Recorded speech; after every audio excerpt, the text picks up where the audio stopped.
Tom Slater, editor of Spiked Online, joins us. Good morning to you. Morning, Julia. How's it What going? did you make of it when you saw this, the text of the deal? Depressingly predictable. I mean, we all knew that Keir Starmer, Mr. Second Referendum, was always going to be looking to reverse Brexit, to scupper it. I think what we're seeing now is the plan is to slowly unravel it, to almost salami slice it, to piece by piece go back towards single market rules, perhaps even customs unions rules. It's something which is so clearly the direction of travel now. So this capitulation on agri-food, on food and agricultural products, means we're basically just going to be following single market rules in that area. That's going to open the question about why don't we do it in this area and that area and this other sector and so on. There's obviously the shameful capitulation over fishing, which granted is a kind of extension of the deal that existed previously under Boris Johnson government, but for 12 years no one saw that number coming. I mean, no one even mentioned that number. No other country has that sort of. Other countries have a 1 year rollover. Exactly, that's the deal with Norway, that's the deal with many other coastal countries. Apparently for us it's fundamentally different. And you think, what are we getting out of this? I mean, the most kind of relatively credible estimates is that maybe this will put 0.3% on GDP, even then that could be wiped out. Well done, everybody. By a few bad weather events. You know, e-gates is all that they've been talking about, as if making sure that middle-class people from North London going on skiing holidays, no offence, might be able to get through passport control slightly quicker, is a much, as if, like, you know, I just... But it doesn't guarantee that. No EU country has been required to make us go through separate e-gates at all. After some countries like Portugal allows, and nothing in this actually changes anything. No, exactly. This deal does not mandate that that's going to happen. The Commission has not said it's complete. This is totally the obsession. You know those people who go on those marches for the EU, and the ones who sort of flag us off for being sort of, you know, flag. I'm going to go flag huggers. So I'm going to say the other flag. It's too early for the flag huggers, flug huggers. But then they're happily waving that blue flag with the yellow stars. That's not even their flag, and they'll wave that. They'll fly Palestinian flags, EU flags. The one thing they won't fly is their own flag, because that would make them a bigger. But those people, they are genuinely obsessed with having to stand for more than a nanosecond in a passport queue. And I think those who would trade their freedom for a slightly quicker path through passport control probably deserve neither. It's embarrassing, and they're not even getting that in this deal. That's exactly. The thing. I know, but it is unbelievably tragic. And if you go through all the details, even the fact that things like they kind of pushed along the way the youth mobility scheme, but they're going to call it a youth experience scheme, because we won't realise it's people coming to the country. So there are 80 million young people under 30 in the EU. I think there's probably a lot more, well, that 18 to 30 group who'd be allowed to come. How many of those do you think, for instance, living in countries like Spain and Italy, where you've got pretty much 50% unemployment, do you think will want to come to Britain if there are jobs? I wonder. I mean, the reality is, I don't think there are many Brits sitting in, you know, Stoke-on-Trent at the age of 25 going, you know what, I think I'm going to go and work in Bulgaria. I reckon that's where my future lies. Of course not. It's just madness. So of course, there's always going to be a benefit for younger people from the EU because of the language skills. And it's not because we're stupid, because we can't do other languages. You don't need to speak other European languages in the same way young people across Europe do need to speak English to get ahead in so many different industries. English is now the international language. Esperanto wasn't needed. We've got English. You know, every film they watch, every TV series, every song they listen to is in English. That's why they speak good English. So they've got a benefit of coming here, which we're not going to get. But also, apparently, one of the sticking points was the EU wanted people to be able to bring their families with them. So a youth mobility scheme, young people making their, you know, getting ahead and staying for a short period of time, bringing their families.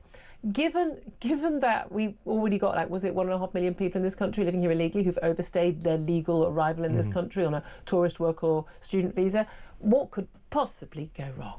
And it was amazing how quickly they capitulated to that as well. Because as you say, this deal is primarily important for the European Union side, because for all the reasons that you've talked about, it's much higher youth unemployment in many parts of Europe, so there's a desire to move around to find work and find experiences and so on. Also, the language question. This is not something that you're going to see equal numbers going in either direction. Ladling on top of that the other even bigger demands that were being made about bringing people with them and so on and so forth. It was almost like they were just taking the mick with this. Like, they knew that Keir Starmer was effectively sat on their side of the negotiating table, and that's what we've ended up with, a deal that only really makes sense if you think the point of it is to provide us a PR win for the European Union as was possible. Oh, I mean, they were so gleefully sending out messages about this. They were very much happy. But again, I was saying on the show yesterday, normally in negotiations, you have two different sides. They might want the same end game in terms of let's get a trade deal or let's come to a new arrangement. But they want different things, different priorities. Otherwise, it would have happened already. That's kind of the giveaway. Otherwise, it would have just happened. But in this case, you literally had Keir Starmer and the EU on the same side. And it was so blatant. It was so blatant. I mean, the carbon trading scheme is an absolute disaster. Basically, this is like carbon emissions. And again, this is just, I mean, it's just a nonsense. It's an accounting nonsense to make it look like you're green, basically. But it would mean that you'd be penalised if you breach things. So we if we drop net zero, we'd be penalised for that, financially penalised by the EU. A defence fund. We're going to get access to that defence fund. We're not quite sure. This is a 150 billion euro defence fund. Well, a fund put together by the EU to basically purchase more arms for the EU, so we can actually start defending ourselves and doing the job which apparently we expect the taxpayers of Arizona to pay for the last 40 years. But again, we're not. I think it's going to be limited. Was it 20% of that fund or something we can have access to, or something like that. The food laws. The fishing rights, I mean, the fishing rights is the one that's most blatant. Now, again, I think the government is working on the basis that, same with farmers. Most of us aren't farmers. Most of us don't work with farmers, don't know any farmers. Fishers. I mean, how many people do you know who work in the fishing industry? Probably pretty much no one. I know Lance Foreman. I'm friends with Lance Foreman, who wonderful salmon, wonderful smoked salmon. Now, look, the reality is they think that because we're not directly affected by it, we don't understand issues of national sovereignty. We're an island nation. We have a load of water around us, which is ours. We've allowed the EU to fish in it for years. They've overfished it. The French and Spanish fishermen have basically, had huge amount more of our fishing stocks. Our industry has been completely destroyed by that. The plan was we would gradually, over a period of years, take more and more control of it back. Absolutely gone now. Absolutely gone. This is going to destroy, and it's not just fishing industry. This is coastal communities. Absolutely, and I think it's one of those things where it's taken on tremendously symbolic importance, because I think it really shows people what we've given up, both by dint of our membership of the European Union and also by the settlement that has followed it. I mean, there's a lot of discussion about, well, it's a very small part of the economy. I mean, it would be true, but that's also because it's been decimated over decades by first the EU's common fisheries policy and now the kind of slightly more watered down version of that arrangement that we've ended up with after Brexit. And you're completely right, those coastal communities, very similar to the Red Wall as far as you've got places where the economic heartbeat of it was just kind of taken away from them, whether that was the pit closures for places in the north and the Midlands, or it's the fisheries issue for places around the coast. And this is something that's going to be a genuine electoral issue in those places, and it's absurd to pretend that just because you look at it in a spreadsheet and it's relatively marginal, that it won't have important symbolic significance in those particular places. But also that idea, and the same with the farmers, same with maybe the older people and their winter fuel allowance. They don't vote for us anyway, I think is the Labour calculation. But I think a lot of Red Wall MPs who live now Labour are just saying, we might need some of those votes in the future. I'd love to hear from you. Give us a call. Obviously, an awful lot of calls coming in. We'll get to as many as we can today. 0344 499 1000 is the number to have your say. Let's talk a bit about Gary Lineker. He's left the BBC. I think we're all delighted. I love the fact that he did this video apologising. Basically, he would never have tweeted the anti-Semitic rat emoji on this video he put out if he'd realised. It's like, well, except it's not the first time, mate. There's been basically a little clear route down the rabbit hole of the anti-Semitic, anti-Zionist movement. Not being anti-Israel's existence necessarily makes you anti-Semitic, but the people he retweets, a lot of the commentary, absolutely is. I've got to say, I didn't want him to leave the BBC. I wanted him to stay on the BBC and to stop saying and indeed thinking stupid, uninformed things. The trouble is, I think he's just been watching BBC News. Genuinely, I mean, the BBC analysis statement, again, of things like, the UK, France and Canada, it warned Israel over intolerable Gaza suffering. So all of those countries have been involved in wars in recent years. They've helped out, Iran, Afghanistan, or helping to defeat Al-Qaeda or ISIS. When, of course, no innocent civilians died at all. No children were ever killed while we defeated those terrorists. I mean, they are deluded. We've got war reporters right now on the scene in the Middle East who apparently have never known children die in wars, especially when they're used as human shields by a terrorist organisation. This has come as a complete shock to them. No, absolutely. On the one hand, there's this refusal to admit what is tragically, depressingly typical of warfare, is that human beings, civilians, get caught in the crossfire. That's true of basically every conflict. This is why war's a bad thing. You should try and avoid it. Absolutely, and why Hamas shouldn't have started this one in the first place. They also miss what is quite unique about this particular conflict, which is that you have in Hamas a terroristic, tyrannical group reigning over Gaza who not only will willfully put human beings, their own civilians, in harm's way, but actually kind of wants them to be killed. It's a propaganda win for them. They can pump out the images. Some of the leaders have stated this in public. Absolutely. They've said that this is, and you know, essentially because of their warped Islamist ideology, they think, well, those people will be in heaven. They're martyrs for the cause, and plus it will help turn global opinion out. I mean, Putin doesn't care about, the men that he's sending into the meat grinder, as Donald Trump calls it, in Ukraine. He doesn't care about them.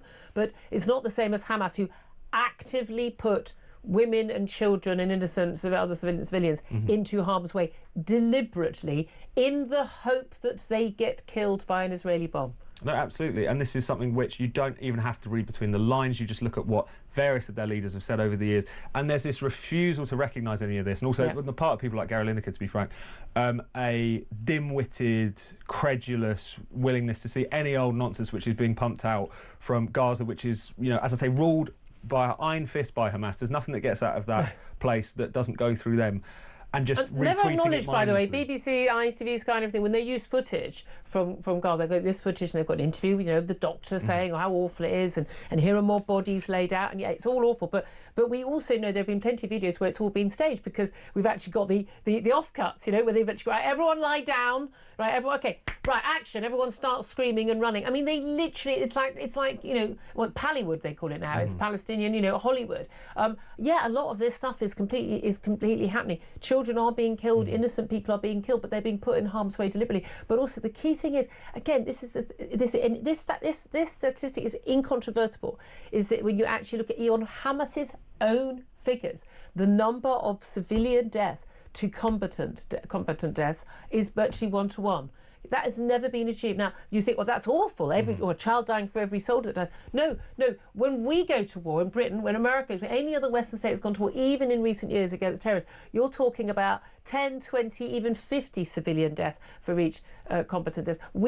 This has never been achieved before. This shows how careful Israel is being. Doesn't mean that there aren't mistakes, doesn't mean that there aren't some bad actors in the IDF. Of course there are, as there have been in our own military. But the idea that this is some uniquely awful war, and that what is happening, the UK, French, Canadian leaders, this intolerable suffering in Gaza.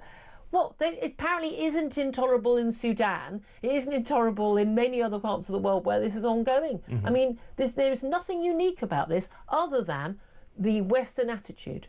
Now, I think the media, the BBC in particular, the pundit class and the talking heads, they've convinced themselves that there's only one war going on in the world at the moment, and that also that this is aberrant, this is insane. They seem to think that one day Israel just kind of woke up on the wrong side of bed and decided to just plough in, completely forgetting the genocidal terror attack on an insane scale, like no country has experienced something like that before, which precipitated it. And there's just this you start talking about, well, Hamas are a problem, they need to be dealt with, and people just mumble and stare into the distance. There's just a complete refusal to recognise what the proper story is here. And you can't help but feel around the edges that it's motivated by a tendency to see the Jewish state as uniquely maligned because of the people who happen to populate it. So this is incontrovertible, I think. Now, again, if your biggest problem with any country or any leader in the Middle East is Israel, you're an anti-Semite. I don't think it's possible to not be, because if your biggest problem isn't Saudi Arabia or Syria under whichever leadership, or Iran or Iraq or any, Jordan, any of the other countries, if your biggest problem is the only democratic state in that part of the world, you're anti-Semitic. You just don't like Jews. But be honest about it. I'd rather know it if people think about it, but I'd rather not know it if it's a guy who's supposed to just be introducing, World Cup coverage on the BBC. Bye-bye, good riddance, I'd say, to Gary. And my best advice to Gary Lineker is don't zip it. Feel free to say anything you want now you don't work for the BBC and I don't pay your wages anymore. But as a general rule, maybe don't get your news and your information from TikTok, yeah? Maybe get it from, I would say, reputable news organisations, so not the BBC. Just finally, I know we want to go to messages, but I want to talk about Ukraine very briefly. Donald Trump and Vladimir Putin had a lengthy phone call. What do they do for these hours? Because I can't believe that Donald Trump does the detail. A couple of hours, wasn't it? We understand, it's probably positive, but J.D. Vance and others were saying, look, but, America will walk away from peace talks. And the implication also walking away from Ukraine if Russia won't come to a deal, but there's offer possibly of trade with Russia to get them to come for a deal. Reality is, if the threat is that US will walk away from Ukraine, Russia's just going to sit on their hands. Putin's just sitting there laughing, isn't he? No, I think that was definitely concerning, those comments there from Vance, implying that you would almost reward Russia for refusing to play ball with these negotiations we've talked for a temporary ceasefire. I do hope that in parallel, one thing you're starting to see shift a little bit is the rhetoric coming out of in particular Donald Trump. A kind of dawning realisation that Putin is taking the mick, to put it lightly, that he's... the one thing Donald Trump doesn't want to look like is a sucker, and I think there's chance that he is very much looking like a sucker. Things are looking now. So one can only hope that will bear out. Trump is nothing if not willing to surprise us in terms of how he operates. Yeah. So we can only hope. But this is going to be a long process. This kind of fumbling towards some kind of negotiation. Yep. We did see those teams meet in Istanbul, even if it was with Putin's absence. This is certainly the starting point for something that might form. But who knows if it's all just going to be blown up. Yeah, in the next couple of days. Quite literally, even indeed.